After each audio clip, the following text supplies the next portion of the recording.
नमस्कार। क्या भारत सरकार सुप्रीम कोर्ट के द्वारा दिए गए क्लास 1 से क्लास 8 तक पढ़ाने वाले अध्यापकों के टेट पास अनिवार्य फैसले को संसद के माध्यम से पलट सकती है? क्या भारत सरकार इस फैसले को अध्यादेश के माध्यम से पलट सकती है? क्या भारत सरकार 2017 की अधिसूचना को संशोधित करके नई अधिसूचना लाकर इन टीचर्स को राहत दे सकती है? क्या सुप्रीम कोर्ट रिव्यू पिटीशन में पूरे फैसले को पलट सकता है?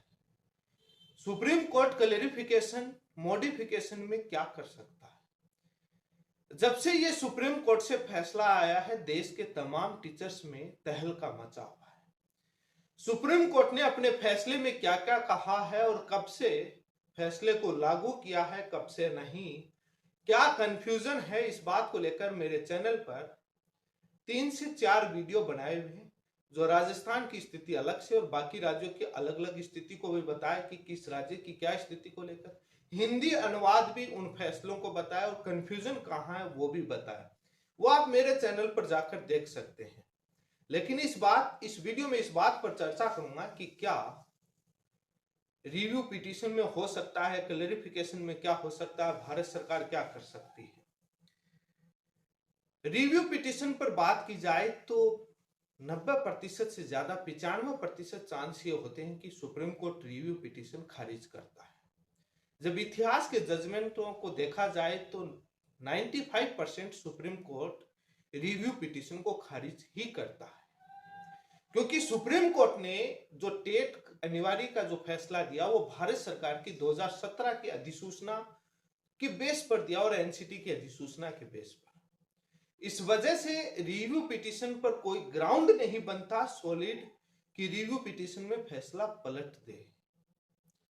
इसलिए रिव्यू पिटीशन खारिज होने की ज्यादा चांसेस है और एक्सेप्ट भी हो जाए। मैं एक अपना ओपिनियन दे रहा हूं। दूसरा जो क्लैरिफिकेशन, जो मॉडिफिकेशन है, स्पष्टीकरण उस आदेश में, उसमें ये स्पष्टीकरण सुप्रीम कोर्ट कर सकता है कि ये फैसला अभी कंफ्यूजन है। ऑपरेटिंग पार्ट पैराग्राफ नंबर 214 से 218 और 168 को जब पढ़ा जाए तो कंफ्यूजन है, उसको लेकर मैंने वीडियो बनाया है।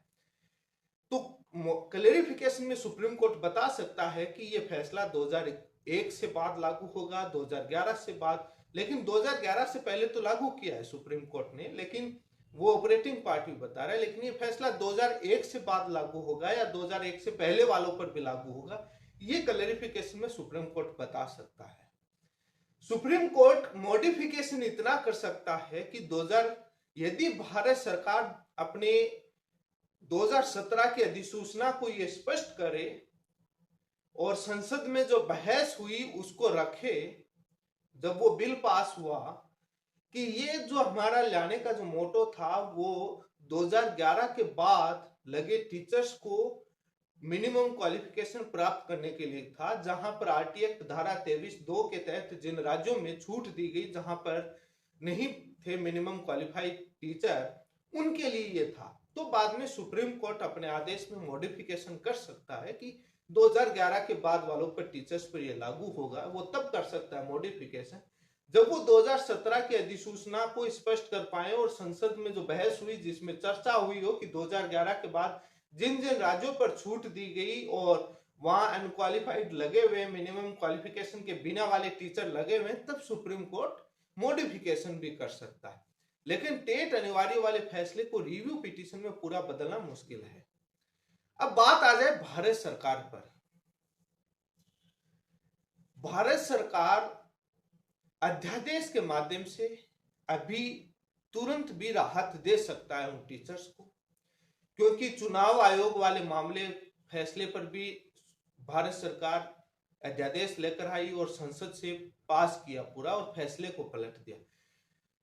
केंद्र शासित प्रदेश दिल्ली के अंदर भी जो आईएएस ऑफिसर की ट्रांसफर पोस्टिंग वाले मामले पर भी सुप्रीम कोर्ट के फैसले को भारत सरकार ने संसद के माध्यम से पलट दिया और अध्यादेश के माध्यम से, तो इसको भी पलट सकती है और टीचर्स को राहत दे सकती है। अध्यादेश तुरंत लाकर उसके बाद जब संसद आए, जब संसद का सत्र चले, तब बिल ला करके और बहुमत भी है। भारत सरकार 2017 की अधिसूचना में अब अमेंडमेंट करके उन टीचर्स को राहत नहीं दे सकता। फैसले में संशोधन करना पड़ेगा और उस अधिसूचना में संशोधित करके सुप्रीम कोर्ट में रिव्यू पिटीशन के माध्यम से उसको संशोधित करवा सकता है, जो एक चैलेंजिंग पॉइंट है।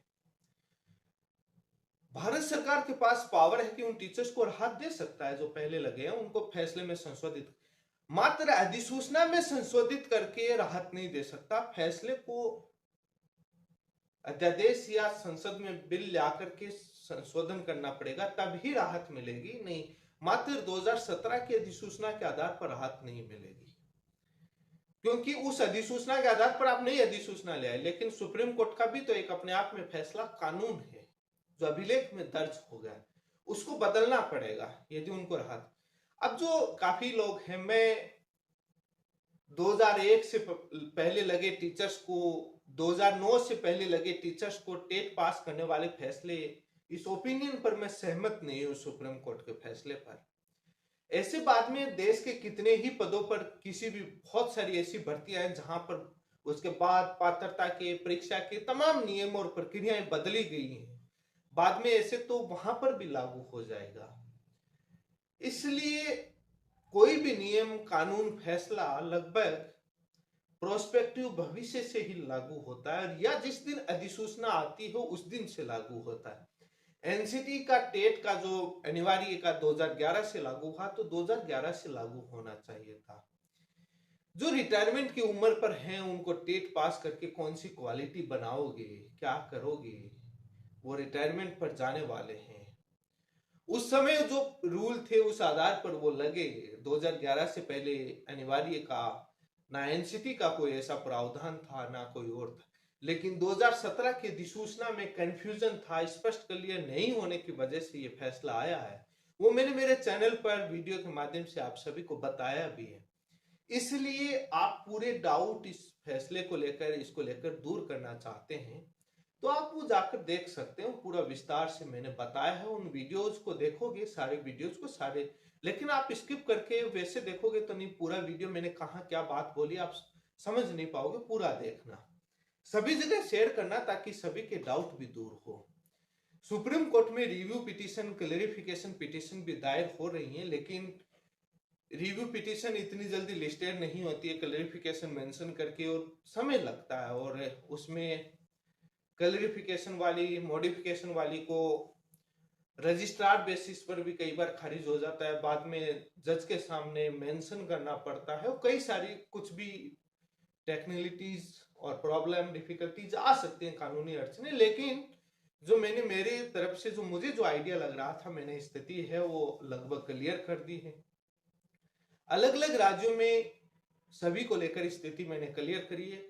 ये फैसला संविदा पर लगे हो, चाहे ठेका प्रथा पर लगा हो, चाहे सरकारी विद्यालय में लगा हो संविदा पर, या कैसे भी, चाहे प्राइवेट विद्यालय, सभी प्रकार के टीचर्स पर यह फैसला लागू होता है। जो भारत सरकार और राज्य सरकार से मान्यता प्राप्त या उनके अधीन चल रही स्कूलों में सभी पर लागू होता है, जो आरटी एक्ट 2009 में जो डिफाइन की गई सभी स्कूलों पर। इसलिए अब सबसे बड़ी चुनौती है, बहुत सारे राज्यों में ऐसे हैं जहाँ डीएलएड और बीएड नहीं किए हुए टीचर्स, वो बोल रहे हम टेट पास कैसे करेंगे। एनआईयूएस डीएलएड और एक ब्रिज कोर्स लाया गया था, वो भी इसीलिए लाया गया था कि मिनिमम क्वालिफाई कर ले टीचर।